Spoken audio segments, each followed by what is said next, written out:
हाथ दुखा जी। हम जानते हैं भाई के दर्द। क्या मामला सर? पत्रकार साथियों, आप लोगों को बहुत बहुत धन्यवाद, कम समय के सूचना पर आ गए। हमारे साथ पार्टी के राष्ट्रीय सचिव हाजी इरफान साहब हैं, हमारे नगर के अध्यक्ष सलाम साहब हैं। और मुद्दा ये है कि मेरे ख्याल से चुनाव आयोग के संज्ञान के बगैर या इस तरह के इतिहास में पहली बार हो रहा है कि जब मतदाता सूची में नाम बढ़वाने के लिए चुनाव आयोग ने टाइम दिया है, उस समय मऊ की पुलिस समाजवादी पार्टी कार्यकर्ताओं, समर्थकों और उनके लोगों के बीच जाकर पुलिस भेजकर सभासद से वोटर लिस्ट मांगा जा रहा है और घर घर जाकर चेकिंग हो रही है कि कौन उस समय घर में है या नहीं है। जो नहीं है उसका नाम काट। सलाम साहब ने पूछा, इनसे पुलिस वाला आया तो बोले एसपी साहब ने बोला है कि जाकर चेक करो और जिस घर में नहीं है उसका नाम काटो। ये चुनाव आयोग का काम है या पुलिस का काम है, पहले प्रशासन को स्पष्ट करना पड़ेगा। अगर पुलिस प्रशासन, और मुझे लगता है कि पुलिस प्रशासन का व्यक्तिगत बैर तो कोई होगा नहीं हमसे, ये शासन के निर्देश पर, अगर ये शासन को इतना डर और भय समाया हुआ है कि घोसी की चुनाव सीट का परिणाम वही होगा जो उपचुनाव में हुआ, तो मैं ये बताना चाहता हूँ शासन और प्रशासन को कि हम लोग समाजवादी हैं। इस तरह के अनैतिक, गैर कानूनी और संविधान से परे किसी भी कार्रवाई का जमकर विरोध करेंगे। हमारे प्रमुख राष्ट्रीय महासचिव माननीय प्रोफेसर साहब ने डीएम को फ़ोन किया, शायद संभवतः आज छुट्टी पर है।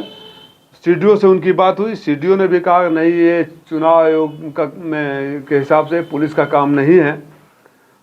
प्रोफेसर साहब ने कहा है कि अगर तत्काल ये बंद नहीं होगा तो चुनाव आयोग जाएंगे और आने वाली विधानसभा में भी हम इस सवाल को उठाएंगे। अगर ये भारतीय जनता पार्टी का एजेंट बनकर कोई अधिकारी ये काम करना चाहें और ये सोचे कि इस जुले को हम रौंद देंगे या हम खामोश रहेंगे, तो एक बर्दाश्त कतई नहीं होगा। मैं आप लोगों से पूछना चाहता हूं कि पत्रकारिता के अपने पूरे कैरियर में कभी आपके सामने कोई ऐसा उदाहरण है कि पुलिस जाकर घर घर चेक करे? और ये अगर है तो सिर्फ सपा समर्थकों में, सपा पदाधिकारियों, सपा कार्यकर्ताओं के इलाके में क्यों हो रहा है, भारतीय जनता पार्टी के घरों पर क्यों नहीं हो रहा है? हम इसकी घोर निंदा करते हैं और इस सवाल को न सिर्फ चुनाव आयोग बल्कि आने वाले विधानसभा और लोकसभा तक में हम लोग उठाएंगे।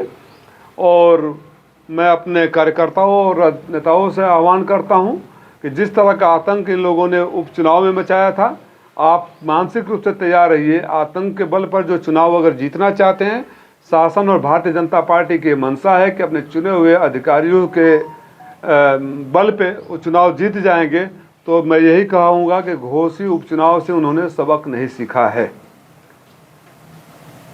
इस समय जो प्रशासन का नंगा नाच है, जिस तरह से यहाँ जिले में लूट मची हुई है, अस्पतालों की कोई ऐसा दिन नहीं है जहां अस्पताल की कोई ऐसी समाचार ना आए कि मरीजों के साथ दुर्व्यवहार हो रहा है, दवाई नहीं मिल रहा है। और एक सीएमओ का ऑडियो वायरल हो रहा है जिसमें स्वयं स्वीकार करते हैं कि हमारे उत्तर प्रदेश में एक राजभर का बच्चा कई दिनों से अस्पताल में पड़ा हुआ है, उसको कुछ नी का सर्जरी करना है, बोले हमारे पास सुविधा ही नहीं है। ये कहाँ जा रहे हैं, दवाइयाँ कहाँ जा रही है? डॉक्टर हेल्थ अस्पताल को प्राइवेट प्रैक्टिस के लिए रेफरल सेंटर बना रखे हैं और पैसा नीचे से ऊपर पहुंचाया जा रहा है। तीसरी बात यह कि आज आप लोगों ने सूची देखी होगी थानाधिकारियों के हस्तांतरण की। मुझे किसी थानाधिकारी से कोई समस्या इसलिए नहीं है कि न तो कोई मेरा आपराधिक इतिहास है और न तो कभी मैं किसी गलत काम की पैरवी करता हूं। लेकिन मैं ये जानना चाहता हूं आप लोगों से, जो समाजवादी पार्टी के सरकार में एक जाति विशेष के थानेदारों से या पुलिस वालों की रोज आवाज़ उठाया करते थे, क्या किसी माननीय मुख्यमंत्री जी इस जिले में किसी अन्य लोगों को ये अधिकार नहीं है कि उनको भी जिम्मेदारी सौंपी जाए? ये भारतीय जनता पार्टी का असली चेहरा है। और मीडिया के साथी अगर खामोश हैं तो ये याद रखें कि अगर आग जल लगेगी तो आज एक न एक दिन तक उसकी आँच आप लोगों के पास भी पहुँचेगी। मुझे तो कहने में कोई गुरेज नहीं है कि तमाम आप लोगों में से बीच हैं जो प्रशासन के प्रताड़ना के शिकार हैं। आपके ऊपर अत्याचार होता है। एक पत्रकार साथी यहीं खड़ा है, जो मेरी जानकारी है कि इसके साथ डॉक्टर ने बदतमीजी की और यही मुकदमा झेल रहे हैं। अन्य लोगों के प्रकरण हैं। तो मुझे नहीं लगता अगर लोकतंत्र का चौथा स्तंभ खामोश हो जाएगा तो लोकतंत्र की जिम्मेदारी सिर्फ विपक्ष की नहीं है, सबकी है।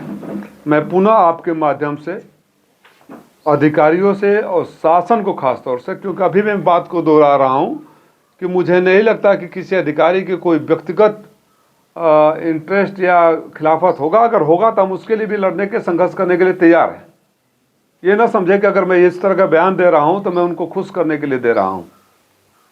शासन हो या प्रशासन, गैर कानूनी काम, अनैतिक काम, संविधान विरोधी काम और अपने को ही सर्वशक्तिमान समझकर करने वाला कोई काम करेंगे तो समाजवादी लोग सड़क से लेकर सदन तक, और प्रोफेसर साहब ने, ये राजीव राय का बयान नहीं है, राष्ट्रीय नेतृत्व ने कहा है कि आज आप बात करो।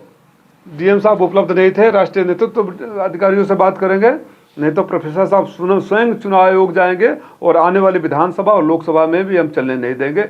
इस तरह के अधिकारियों के अनैतिक कार्य बर्दाश्त नहीं होगी। उसमें दिक्कत क्या आ रही है? अगर